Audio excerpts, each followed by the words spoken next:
Well, it's clearly a very sort of distressing attack. It's understood that two of the women were actually attacked in front of their father, who witnessed the assault, according to reports.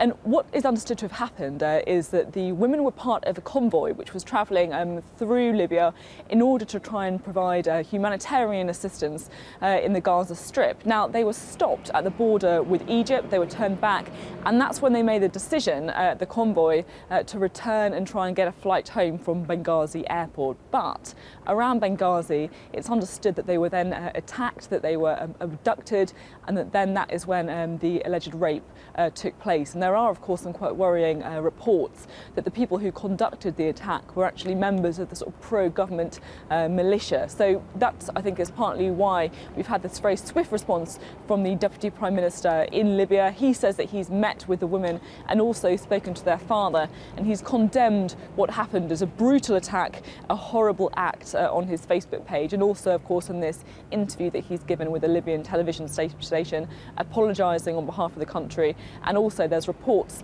that arrests have already been made. What help are the women now receiving?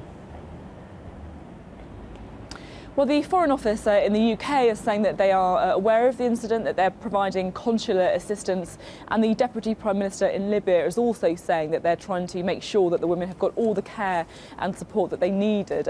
Reports say that they are now, at the moment, kind of taking refuge in the Turkish embassy over in Benghazi in Libya. But clearly very distressing, and I think it does actually underline some of the risks involved in travelling through Libya. I mean, it's interesting because obviously after what happened in Libya with the kind of overthrowing of Colonel Gaddafi, we've seen these kind of militia groups perhaps filling in pockets of security where they haven't had time really to get the army and the police force up to shape too. And so I think that's going to be the worry, and I think that's why the Deputy Prime Minister has come out so strongly to try and make sure that all the authorities are saying that they condemn this attack and that they're doing everything they can to help the people involved.